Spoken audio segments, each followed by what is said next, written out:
पिंकी, नीलम। Challenge के question नहीं समझ आ रहे हैं, या तो हिंदी वीक है, ये होगा इसका रीजन कि हिंदी वीक होती है, हिंदी नहीं समझ में आती, इंग्लिश वीक होती है तो इंग्लिश समझ में नहीं आती। ठीक है, हाँ, इस अब मैं ना आप लोगों की क्लासेस बढ़ा दूंगी, पूरे वीक लिया करूंगी। ठीक है, आप लोग इस बात की टेंशन मत लो, इसलिए हो रहा है क्योंकि और दूसरे स्लॉट ही खाली नहीं है कि स्लॉट में मैं क्लासेस लूं। ठीक है, थैंक यू बेटा मोनिका। और अब काफी बच्चे आ भी गए हैं, और एक बार मैं क्विक रिवीजन करा देती हूँ मैथ्स में क्या क्या कर चुके हैं। पहले हमने मैथ में किया था सबसे पहली क्लास में इंक्लूसिव, नहीं सबसे पहली क्लास में क्या था, इंडक्टिव एंड डिडक्टिव। चार मेथड किए थे, inductive, deductive, analyse, synthesis, open ended, close ended. ठीक है, हाँ बेटा ये सेम होता है। दूसरा हमने किया था इंक्लूसिव एजुकेशन लास्ट क्लास में, इंक्लूसिव एजुकेशन यानी कि समावेशी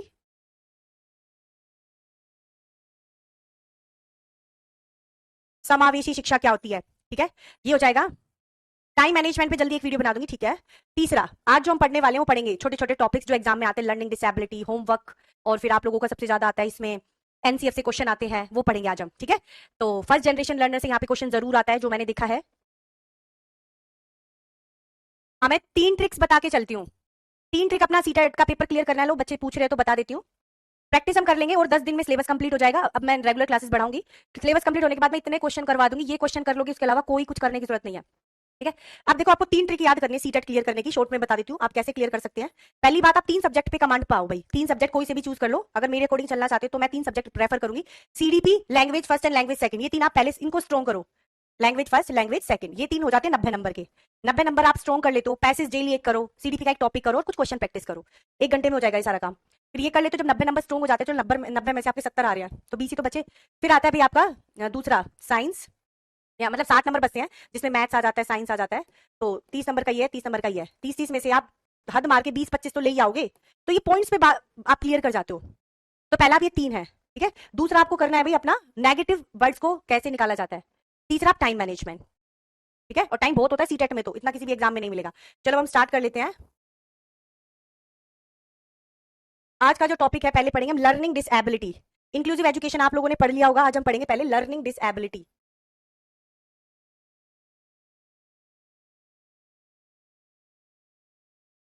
क्या सभी को दिखाई दे रहा है? अधिगम अक्षमता इसको बोल सकते हैं, या अधिगम निर्योग्यता। यहां से क्वेश्चन जरूर आता है, हर बार आता है भाई यहां से क्वेश्चन। ठीक है, ये एक ऐसा टॉपिक है, ये C TET, D triple S B, UP TET, super TET, H TET, हर जगह ये क्वेश्चन आता है। ठीक है, अब देखो क्या होता है, लर्निंग डिसेबिलिटी होता क्या है। पहली बात, जब बच्चे को कोई डिसेबिलिटी के कारण पढ़ने में दिक्कत आती है, पढ़ने में, लर्निंग का मतलब होता है सीखना, डिसेबिलिटी का मतलब जब हमें कोई चीज असक्षम बनाए किसी चीज को सीखने में, unable to learn, that is learning disability. कई बार पूछा गया है सबसे पहले लर्निंग डिसेबिलिटी शब्द का प्रयोग किस मनोवैज्ञानिक ने किया था। The first time this word is use by in 1963। 1963 में किया था किसने? बाय सैम्यूल ए क्रिक ने। सैम्यूल ए क्रिक पहले ऐसे मनोवैज्ञानिक थे जिन्होंने बताया कुछ ऐसी डिसेबिलिटी होती है जो बच्चे को सीखने में बाधा पहुंचाती है। क्लियर है ये बात? चलो आगे बढ़ते जाते हैं। पहली बात हो गई है लर्निंग डिसेबिलिटी। अब इसमें कई बार पूछा जाता है स्पेसिफिक लर्निंग डिसेबिलिटी क्या होती है। स्पेसिफिक लर्निंग डिसेबिलिटी 3 होती है। स्पेसिफिक लर्निंग डिसेबिलिटी, विशिष्ट अधिगम, बताओ कौन कौन सी होती है, आप लोग भी बताओ भाई, आप लोगों को पता होना चाहिए। विशिष्ट कौन कौन सी को बोला गया है, चलो जल्दी बताओ। प्रियंका, रामानंद। आज की क्लास के एंड में मैं आपको कुछ टॉपिक्स ऐसे बताऊंगी जो हमेशा आते हैं मैथ्स पेडागोजी में, तो आप वो जरूर कर लेना, खुद से भी कर सकते हो थोड़ा बहुत। चलो आप डेली से क्लास में लगवाना शुरू करेंगे, कोई स्लॉट खाली हो गया तो। Free learning specific learning disability कौन कौन सी होती है, मुझे कौन बताएगा?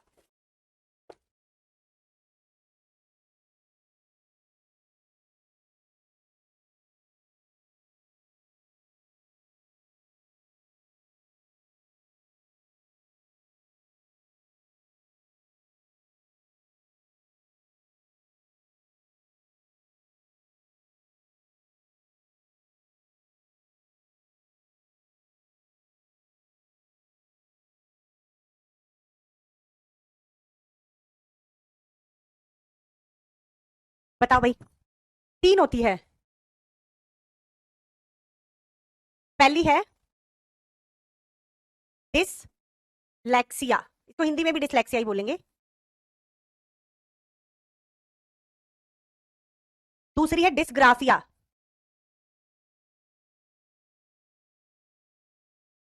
यानी कि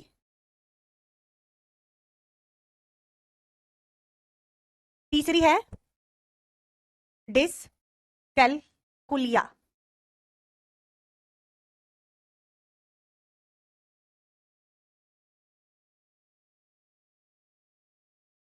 ठीक है, नाम से आप लोगों को पता चल गया होगा। अब हम देखते हैं तीनों को थोड़ा सा ब्रीफली हम पढ़ेंगे। तीनों ही सिर्फ ये ही तीनों स्पेसिफिक लर्निंग डिसेबिलिटी में आती है और सारी डिसेबिलिटीज में आती है लर्निंग में। ठीक है, अब हम आगे बढ़ते हैं।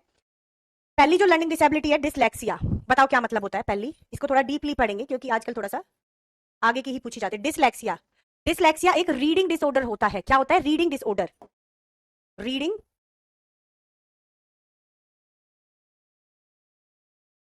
डिसऑर्डर, रीडिंग का मतलब होता है पठन विकार।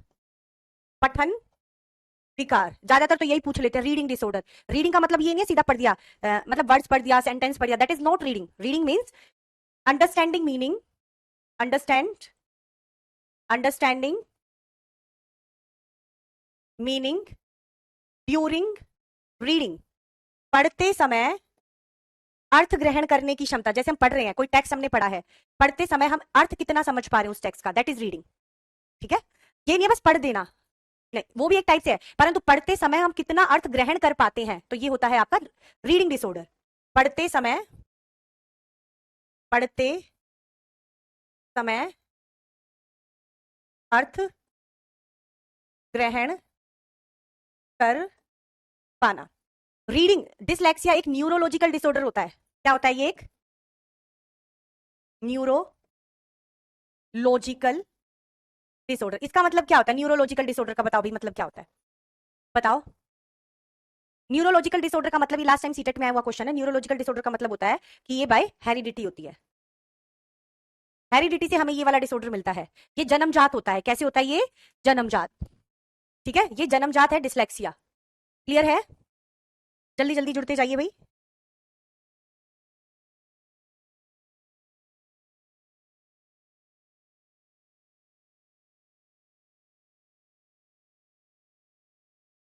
और इसको डिफाइन किया था सबसे पहले 1881 में ऑर्थोपोलॉजी, इन्होंने डिफाइन किया था इसे। बेटा जितना यहां कराया जा रहा है ना उतना करो और क्वेश्चन करो, इसके अलावा कुछ नहीं करना। इसके अलावा करोगे तो कंफ्यूज हो जाओगे और कुछ होगा भी नहीं फिर। ठीक है, अब आगे देखते हैं दूसरा डिसऑर्डर जो होता है आप लोगों का। दूसरा होता है डिसलेक्सिया।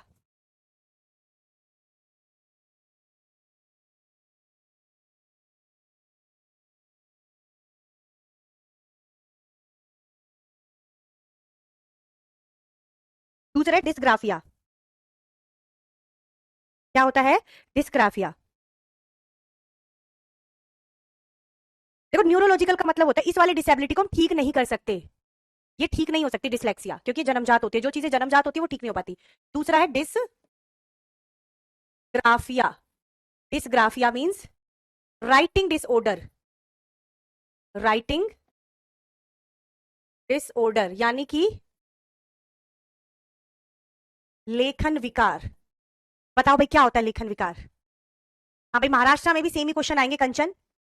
राइटिंग डिसऑर्डर, लेखन विकार, जब बच्चे को लिखने में दिक्कत होती है, लिखने में परेशानी होती है, बच्चा टेढ़ा लिख रहा है, ज्यादा गैप देकर लिख रहा है, बहुत छोटा लिख रहा है, समझ में ही नहीं आ रहा क्या लिख रहा है। ठीक है, बार बार एक ही वर्ड को रिपीट कर रहा है लिखकर, तो ये क्या कहलाएगा? लिखने से संबंधित डिसऑर्डर।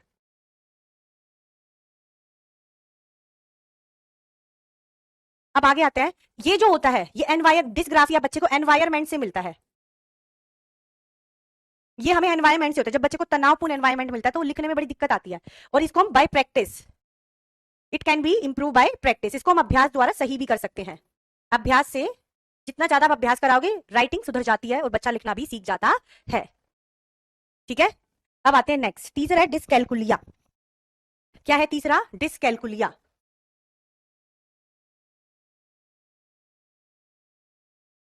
डिसकैलकुलिया बताओ क्या होता है? मैथ्स डिसऑर्डर भी बोल देते हैं,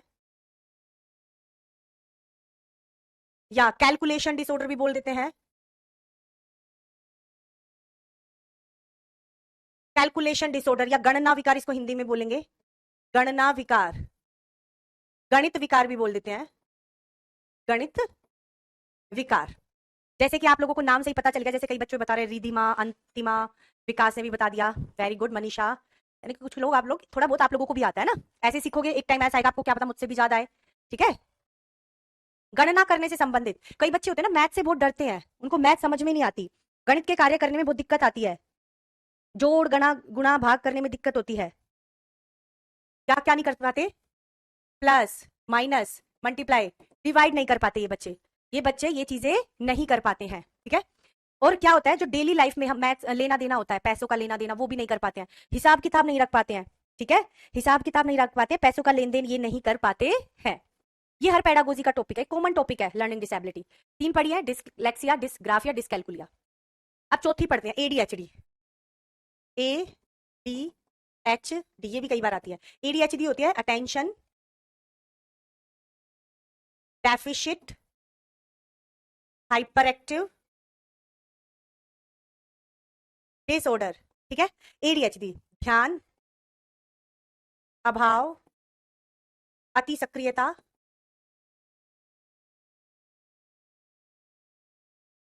का विकार, ध्यान अभाव अति सक्रियता विकार, ये होता है।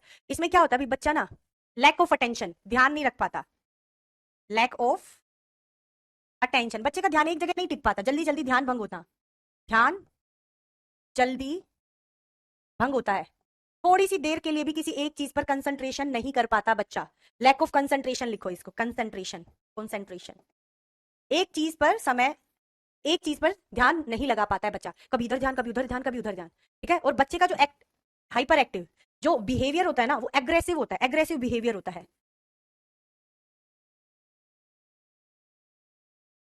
आक्रामक व्यवहार बच्चे का होता है, कैसा व्यवहार होता है, एग्रेसिव,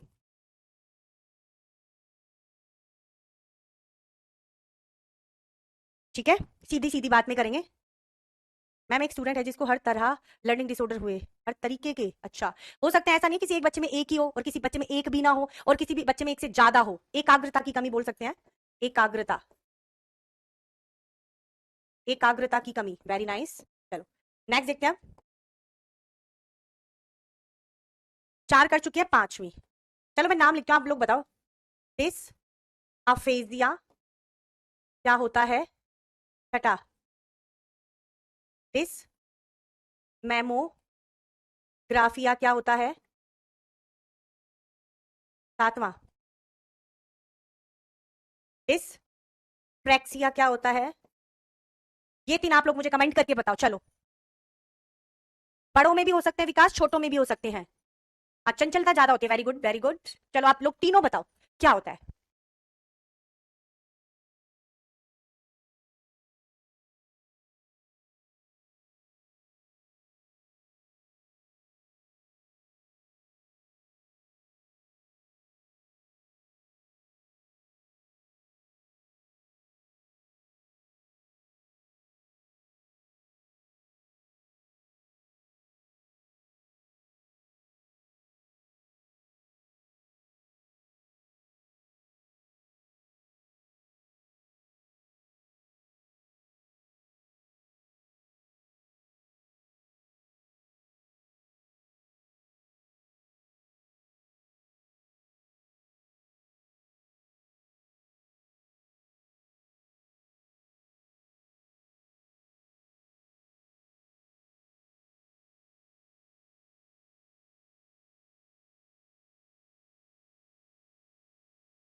डिस्फेजिया अफेजिया बताओ भाई क्या होती है,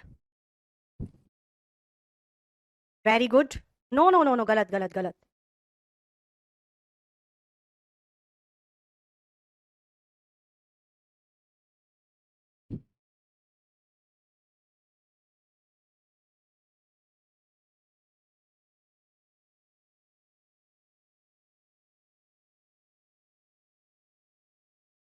वेरी गुड सोनी सलोनी शर्मा। कोई कंफ्यूजन की बात है, डिसअफेजिया होता है लैंग्वेज डिसऑर्डर।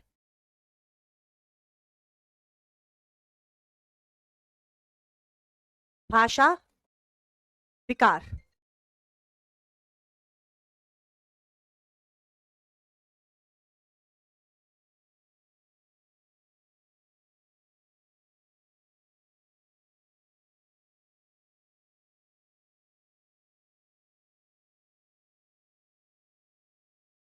ठीक है, लैंग्वेज डिसऑर्डर जिसमें, हाँ इसको कम्युनिकेशन डिसऑर्डर भी बोल सकते हैं। कम्युनिकेशन करने में जिसको दिक्कत आती है, नहीं इसको नहीं बोलेंगे communication disorder, no. Dysmemographia, memory disorder,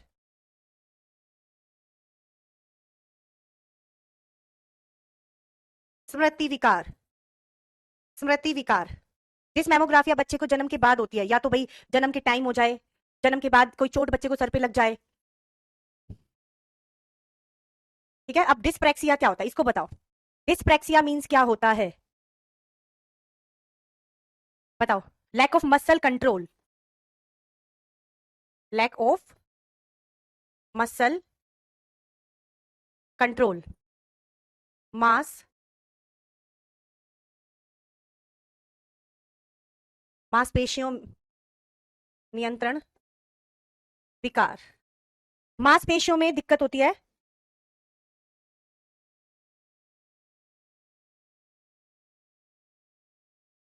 Incoming voice call from Airtel warning, spam. Incoming voice call from Airtel warning.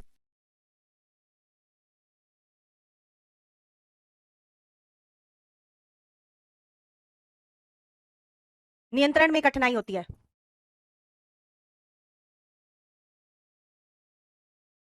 ठीक है, डिसअफेजिया होता है भाषा विकार। ये कई बार लैंग्वेज में क्वेश्चन पूछा जाता है, हिंदी और इंग्लिश में।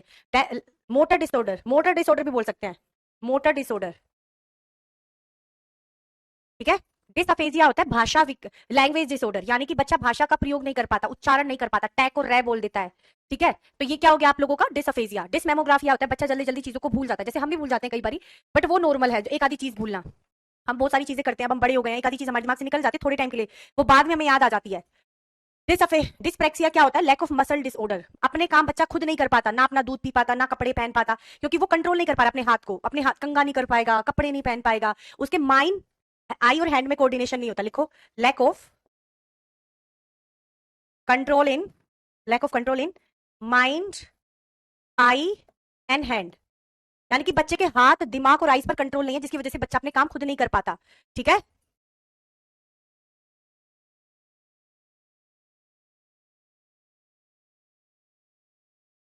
क्या कहना चाह रहे हो बेटा अंशु, क्या हुआ बताओ,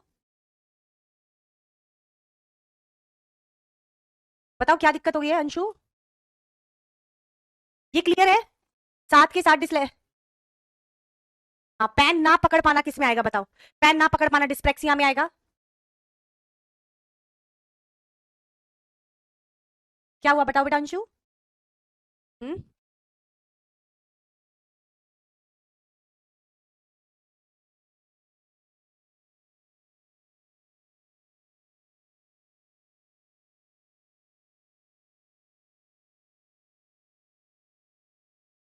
चलो क्लियर, वेरी गुड। ये साथ में से ही ज्यादातर आ जाती है, ये साथ में से ही सारा ही आ जाता है ऑलमोस्ट, पर फिर भी चलो हम आगे कर लेते हैं।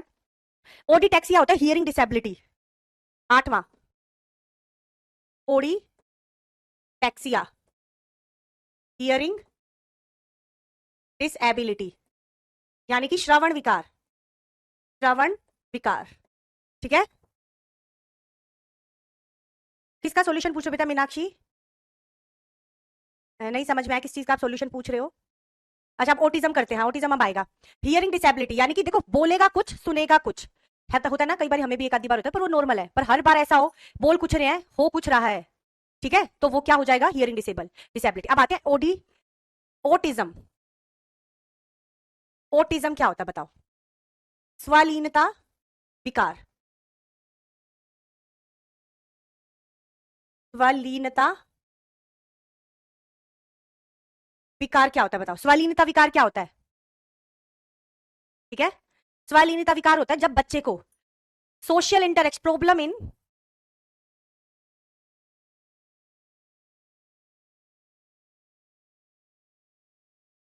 सोशल इंटरेक्शन, सामाजिक अंतःक्रिया नहीं कर पाता,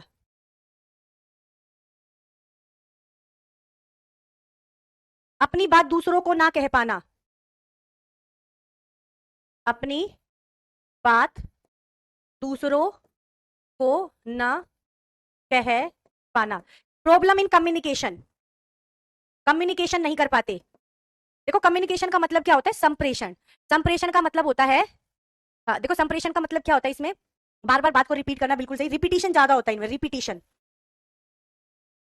दोहराव करते हैं, अपनी बात को बार बार कहते हैं, ठीक है, और अपनी बात दूसरों को नहीं कह पाते, ना समझा पाते, तो कम्युनिकेट नहीं कर पाते, और इसकी वजह से वो सोशल नहीं हो पाते, इसलिए इसको क्या बोला जाता है, ऑटिज्म। बच्चा शाई नेचर का हो जाता है, अलग होने लगता है, अलग शाई नेचर होता है बच्चे का, वो समाज से दूर हटने लग जाता है, ठीक है। चलो अब आगे देखते हैं, कोई डाउट है तो इनमें पूछ लीजिए। अब हम पढ़ते हैं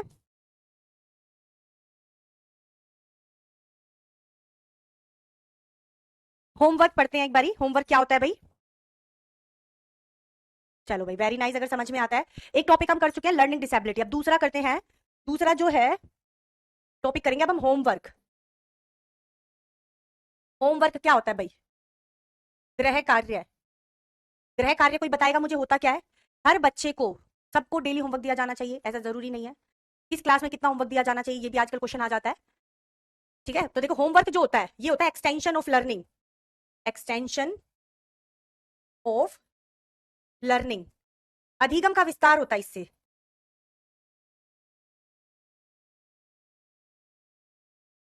अधिगम का विस्तार होता है। अधिगम क्या होता है, देखो बच्चे को हम स्कूल में पढ़ाते हैं, फिर बच्चा घर जाके पढ़ता है, तो अपनी लर्निंग को वो बढ़ा लेता है, अपनी लर्निंग को बच्चा क्या करता है, बढ़ाता है, ठीक है, एक्सटेंशन करता है। होमवर्क के, होमवर्क देने से बच्चे में सेल्फ स्टडी, सेल्फ स्टडी की आदत बनती है, सेल्फ स्टडी की आदत बच्चे में बनती है, स्व अध्ययन, स्व अध्ययन करना बच्चा सीखता है,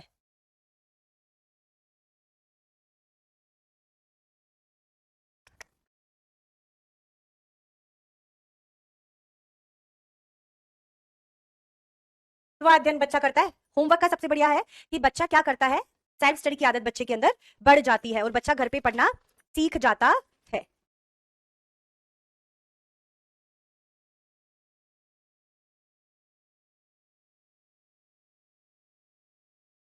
ठीक है। और बच्चा क्या करता है, आत्मसातीकरण, एसिमिलेट करना सीख जाता है, सेल्फ लर्निंग बच्चा सीखता है, सेल्फ लर्निंग, खुद से पढ़ना सीखता है, बच्चा चीजों को एसिमिलेट करता है, आत्मसात, आत्मसात का मतलब होता है, देखो भाई जब हम स्कूल में पढ़ाते हैं, एक बार पढ़ लिया, फिर दोबारा वो घर जाके पढ़ेगा, तो दोबारा पढ़ेगा तो घोट के भी जाता है चीजों को, ज्यादा अच्छे तरीके से अपना सीख जाता है, ठीक है। तो होमवर्क देने से लर्निंग बढ़ती है, बच्चा सेल्फ स्टडी करता है, सेल्फ लर्निंग करता है और एसिमिलेट करना सीख जाता है। अब ये कई बार पूछा जाता है कौन सी क्लास में कितना होमवर्क दिया जाना चाहिए, ठीक है। अब देखो according to NCF, according to NCF 2005, NCF 2005 के अनुसार फर्स्ट एंड सेकंड क्लास में कोई होमवर्क नहीं देना, कोई होमवर्क बच्चों को नहीं देना, पहली और दूसरी क्लास में बच्चों को होमवर्क देना ही नहीं है। पीके बेटा बाद में रिपीट करूंगी आफ्टर दिस टॉपिक, ठीक है।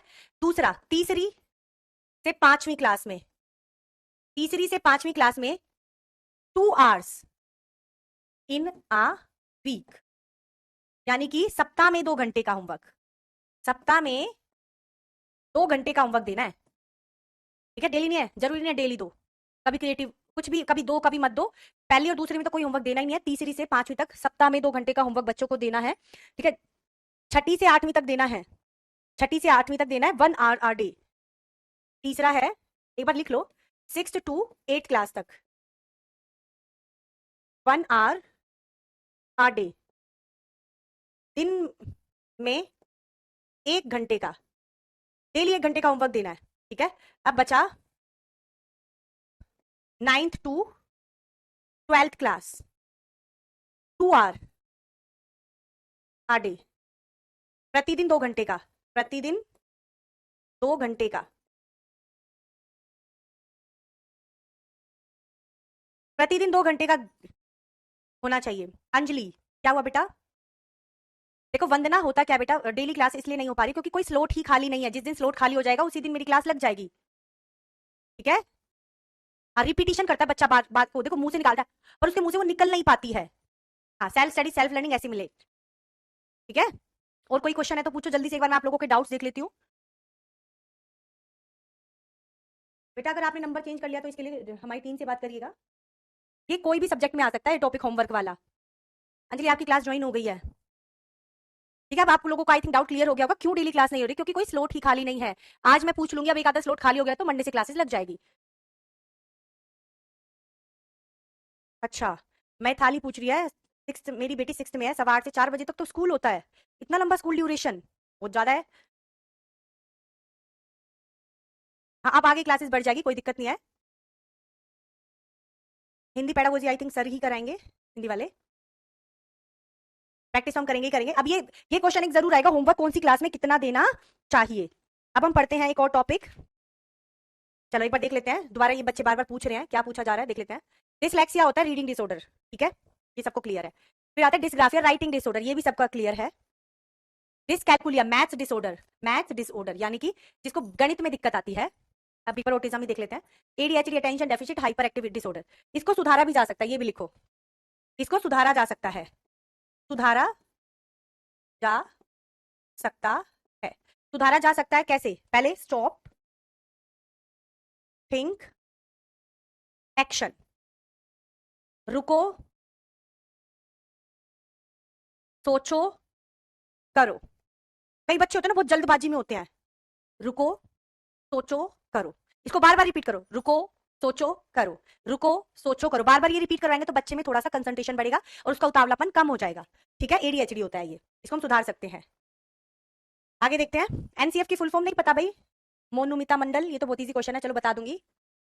दिस अफेजिया होता है लैंग्वेज डिसऑर्डर, जब बच्चे को भाषा का उच्चारण सही से नहीं आ पाता, ठीक है, गलत पढ़ देता है बच्चा। डिस मेमोग्राफिया, मेमोरी, जल्दी जल्दी हर चीज को भूलना। 80% जब बच्चा भूलता है तो डिस मेमोग्राफिया होता है। वैसे देखो थोड़ा बहुत हम भी भूल जाते हैं, बड़े हो गए हैं। न्यूरोलॉजिकल डिसऑर्डर नहीं है ये होता है, देखो जो चीज सुधर सकती है ना वो न्यूरोलॉजिकल नहीं होती। एडीएचडी को हम सुधार सकते हैं तो ये न्यूरोलॉजिकल नहीं है, एनवायरमेंट की वजह से है। जिसको गलत एनवायरमेंट मिल जाता है ना, घर का, सारे लड़ते रहते हैं एक दूसरे में, नाम धरते रहते हैं, तो ऐसे में बच्चे का एडीएचडी की प्रॉब्लम आती है। ठीक है, तो डिसप्रैक्सिया क्या होता है? Lack of muscle control, motor disability भी बोल देते हैं। बच्चों के हाथ, माइंड और आईज पे कोऑर्डिनेशन नहीं हो पाता, जिसकी वजह से बच्चा अपना काम नहीं कर पाता है भाई। ठीक है।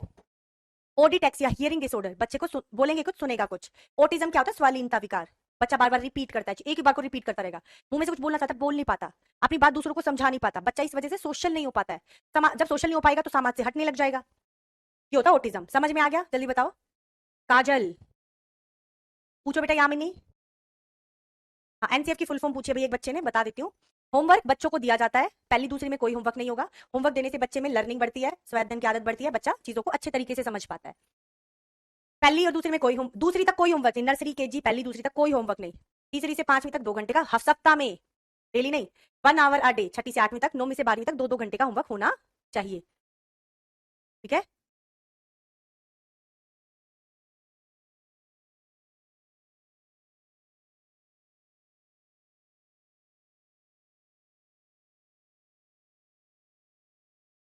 Okay, next. होमवर्क हो गया, ये हो गया। अब एक फर्स्ट जनरेशन लर्नर क्या होता है, एक बार मुझे आप लोग कमेंट करके बताइए। फर्स्ट जनरेशन लर्नर, ये क्वेश्चन आजकल जरूर आता है भाई यहाँ से। फर्स्ट जनरेशन लर्नर, प्रथम पीढ़ी के बालक। बताओ क्या होता है प्रथम पीढ़ी के बालक? हाँ, बच्चा आई कांटेक्ट नहीं कर पाता। हकलाना ऑटिज्म नहीं होता है, हकलाना डिसअफेजिया होता है। ऑल सब्जेक्ट का है बेटा ये, रूपाली, हर सब्जेक्ट का, पर्टिकुलरली हर सब्जेक्ट का 2 घंटे नहीं हो सकता। ठीक है। देखो लैंग्वेज में हिंदी देखो हमारी हिंदी तो राज्य भाषा, राजभाषा है, और इंग्लिश है क्या है? हमारी सहराज भाषा। ठीक है। हकलाना आएगा उसमें, डिसअफेजिया में। ओके ओके, बच्चों को इतना हो रहा है कि पहले सिलेबस कंप्लीट कराएं। ठीक है, इसके अदर नेम देखो। लर्नर फ्रॉम डिसऑर्गेनाइज्ड होम, ठीक है। लर्नर फ्रॉम डिसऑर्गेनाइज्ड होम, असंगठित घरों के विद्यार्थी, असंगठित घरों के विद्यार्थी, ठीक है। लर्नर फ्रॉम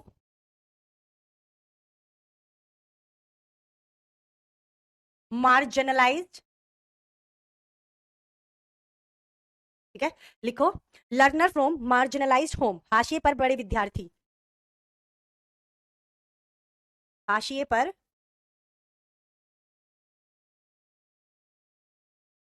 पड़े विद्यार्थी, ठीक है। हाँ हाँ बिल्कुल सही सुशील कुमार। बेटा अनुराधा, ही बहुत अजीब सा क्वेश्चन है, आप मुझसे बाद में पूछ सकते हो क्वेश्चन। आप मुझे चाहिए तो इंस्टाग्राम पे पूछ लेना, ठीक है। मुझे आपका क्वेश्चन समझ में भी नहीं आ रहा है। फर्स्ट जनरेशन लर्नर, देखो क्यों बोला जाता है, इनको समझो। ये पहला बच्चा होता है अपनी पीढ़ी का जो स्कूल में शिक्षा लेने आता है।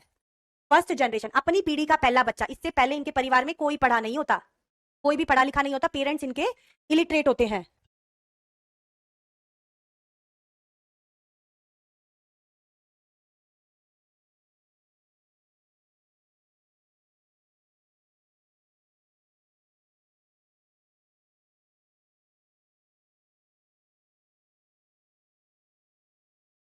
अब दूसरा होता है learner from disorganise home. Disorganise का मतलब इनका कोई पर्टिकुलर घर नहीं है, जैसे हमारा एक घर है, हम डेली यहाँ पर आते हैं। ये सड़क किनारे रहते हैं, ये बहुत गरीब परिवार से होते हैं कि इनके पास खुद का घर नहीं होता, एक सड़क किनारे रहते हैं, रोड पे रहते हैं। तो इनका कोई एक पर्टिकुलर घर नहीं होता ऑर्गेनाइज तरीके से, आज यहाँ है आज वहां है, ठीक है। लर्नर फ्रॉम मार्जिनलाइज होम, हाशिए पर पड़े विद्यार्थी, सड़क किनारे रहते हैं, सड़कों पर रहते हैं, किनारों पर रहते हैं। ये इनकी इकोनॉमिक वीक इकोनॉमिक कंडीशन होती है, वीक इकोनॉमिक कंडीशन, आर्थिक स्थिति कमजोर होती है इनकी। क्या होती है भाई, आर्थिक स्थिति कमजोर होती है, ये बहुत गरीब परिवार के बच्चे होते हैं, ठीक है। अब बताओ और कोई डाउट है तो। इनमें सुविधाओं का अभाव होता है भाई, इन बच्चों को सुविधाएं भी नहीं मिली होती है, सुविधाओं का अभाव होता है।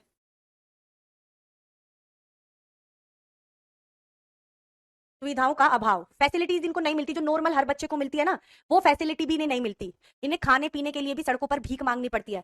तो ये बच्चे, इनके पेरेंट्स क्या करते हैं, पढ़ाई से ज्यादा इनके लिए जरूरी है पेट भरना, तो इन बच्चों से भीख मंगवाते हैं।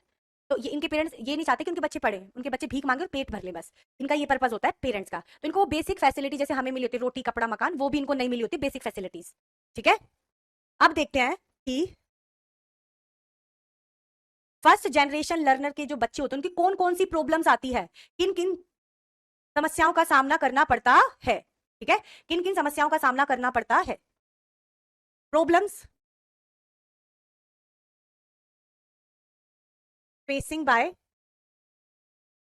फर्स्ट जनरेशन लर्नर, ठीक है। Problem facing by first generation learner, प्रथम पीढ़ी के बालकों के किन किन समस्याओं का सामना करना पड़ता है। सारी पैडागोजी में 10 दिन में निपटवा दूंगी भाई। अब पुअर फैमिली बैकग्राउंड होता है, पहली सबसे बड़ी पहली प्रॉब्लम है इनको लैंग्वेज प्रॉब्लम, लैंग्वेज की दिक्कत होती है भाई इनको, भाषा की समस्या। बताओ कैसे होती है भाषा की समस्या। जो फर्स्ट जनरेशन लर्नर होते हैं इनकी ना भाषा बहुत अजीब सी होती है, आज यहाँ है आज वहाँ, की कोई पर्टिकुलर भाषा से भी इतनी एक्यूरेट नहीं होती। तो जब ये स्कूल में जाते हैं ना तो इनको एडजस्टमेंट में भाषा की वजह से बड़ी दिक्कतों का सामना करना पड़ता है, क्योंकि पेरेंट्स और टीचर और बच्चे इनको बिल्कुल नहीं समझ पाते, इनकी अलग अलग सी होती है, ठीक है। लैंग्वेज प्रॉब्लम इनको बहुत ज्यादा होती है। ये बहुत इंपॉर्टेंट टॉपिक है, बिल्कुल सही बोला आपने मनीषा, यहाँ से क्वेश्चन आता है। और दूसरा नेगेटिव एटीट्यूड ऑफ टीचर, दूसरा इंपॉर्टेंट टॉपिक है नेगेटिव एटीट्यूड ऑफ टीचर।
अध्यापकों का नकारात्मक अभिवृत्ति। टीचरों का एटीट्यूड इनके लिए बहुत नेगेटिव होता है। टीचर सोचते हैं इनको पढ़ना ही नहीं है। टीचर क्या सोचते हैं, इनको पढ़ना ही नहीं है, तो ज्यादा एफर्ट नहीं लगाते, इनको तो बस स्कूल आना, खा पी के चले जाएंगे, इनको पढ़ाओ भी मत। ठीक है, ओके। एक तो इनका प्रॉब्लम होती है लैंग्वेज की, और टीचर भी इनको सोचते हैं इनको तो पढ़ना ही नहीं है, इनके पेरेंट्स को पढ़ाना ही नहीं है, ऐसे ही है, तो टीचर भी ज्यादा एफर्ट नहीं लगाता। तो नेगेटिव एटीट्यूड होता है टीचर्स का इनके लिए। ठीक है, और देखो इसमें क्या होता है, इन्हें बाहरी दुनिया का अनुभव नहीं होता। बाहरी दुनिया का अनुभव नहीं होता। They don't have, note have, they don't have experience of outside world. देखो जैसे हम एक समाज में रहते हैं, ठीक है, हम एक समाज में रहते हैं, हम दूसरों के आते हैं जाते हैं, सामान खरीदते हैं, लेते हैं, फंक्शंस में जाते हैं, डेली सामान परचेज करते हैं, तो ये होता है ना। तो हमें भारी दुनिया का अनुभव होता है क्योंकि हम समाज में रहते हैं। इन बच्चों को वो एक्सपीरियंस नहीं होता क्योंकि इनका कोई पर्टिकुलर घर ही नहीं है, इनका कोई पर्टिकुलर पड़ोस नहीं है, इनका कोई पर्टिकुलर चीज है ही नहीं जो ये ऐसे किसी के फंक्शन में आए जाए। ठीक है, तो ये क्या होते हैं, ये वो बच्चे होते हैं जिनका कोई पर्टिकुलर घर नहीं होता, इनको सामाजिक क्रियाओं का कोई एक्सपीरियंस नहीं होता है। ठीक है, और बताओ क्या होता है इनमें ना, क्या होता है, इनकी आर्थिक स्थिति कमजोर होने के कारण, आर्थिक स्थिति कमजोर होने के कारण लड़कियां खासकर इस स्कूल की, या तो वो विद्यालय भेजेंगे ही नहीं, या जल्दी स्कूल को छोड़ देती हैं, के कारण लड़कियां लड़कियां लड़कियां जल्दी स्कूल छोड़ जाती हैं, जल्दी स्कूल छोड़ जाती हैं, लड़कियां जल्दी स्कूल छोड़ जाती हैं क्योंकि इनकी इकोनॉमिक कंडीशन इतनी वीक होती है, पेरेंट्स इनको स्कूल नहीं भेजते, काम पर भेजते हैं। ठीक है, इनको सेल्फ स्टडी में दिक्कत होती है, डिफिकल्टी इन सेल्फ स्टडी या इंडिपेंडेंट स्टडी। क्यों होती है इंडिपेंडेंट स्टडी में दिक्कत, क्योंकि इनके पेरेंट्स पढ़े लिखे नहीं होते। सेल्फ स्टडी, स्व अध्ययन, स्व अध्ययन या स्वतंत्र अध्ययन में परेशानी होती है। ठीक है, इनके पेरेंट्स बहुत, ठीक है, वो अपव्यय अवरोधन होता है। अपव्यय अवरोधन का मतलब देखो क्या होता है, अपव्यय का मतलब होता है कि जब बच्चे प्राथमिक कक्षा को पूरा होने से पहले स्कूल छोड़ देते हैं हमेशा के लिए, तो शिक्षा अपव्यय होगी, खराब। अवरोधन मतलब उनको हम फेल कर देते हैं, जब तो उनकी स्टडी वहीं रुक जाती है। हाँ, वैसे ये बहुत गलत है कि लड़कियां जल्दी स्कूल छोड़ देती हैं क्योंकि लड़कियों को काम पर ज्यादा भेजा जाता है। ठीक है, इन बच्चों को सेल्फ स्टडी में दिक्कत होती है क्योंकि इनके पेरेंट्स पढ़े लिखे नहीं होते, स्कूल में टीचर भी ध्यान नहीं देते, तो घर पे पढ़ते ही नहीं है ना, तो पेरेंट्स कोई कहता है पढ़, ना वो खुद से पढ़ते हैं। ये प्रॉपर स्कूल नहीं जाते, बहुत कम जाते हैं। ठीक है, ओके, तो यही था इनका, ज्यादातर यहाँ से क्वेश्चन आएगा जरूर। एक तो देखो मैं आज जो हमने टॉपिक्स पढ़े हैं उनको हम रिवाइज कर लेते हैं। लर्निंग डिसेबिलिटी से क्वेश्चन आता है, और कई बार ये भी पूछा जाता है क्या लर्निंग डिसेबिलिटी सभी प्रकार के बच्चों में पाई जा सकती है। लर्निंग डिसेबिलिटी, लर्निंग डिसेबिलिटी सभी प्रकार के बच्चों में पाई जा सकती है। ऐसा नहीं है कि बच्चा बहुत इंटेलिजेंट है, इसका आईक्यू बहुत हाई है, तो इसके अंदर लर्निंग डिसेबिलिटी नहीं है। उसमें भी लर्निंग डिसेबिलिटी हो सकती है। कोई नॉर्मल बच्चा है उसमें भी लर्निंग डिसेबिलिटी होती है, जिसका आईक्यू वीक है उसमें भी लर्निंग डिसेबिलिटी हो सकती है। ठीक है, फिर हमने पढ़ा है 3 स्पेसिफिक होती है। डिसलेक्सिया होता है reading, writing and maths disorder.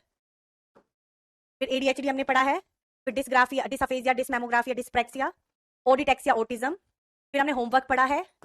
फिर हमने अकॉर्डिंग टू एनसीईआरटी 2005 के अनुसार कौन सी क्लास को कितना होमवर्क देना है, आप लोग लिखोगे भी नोटबुक में। प्रॉपर नोट्स आप लोगों के पास होना चाहिए। और फर्स्ट जनरेशन लर्नर, ये बहुत बार क्वेश्चन आता है, हर बार सीटेट में आने वाला क्वेश्चन है।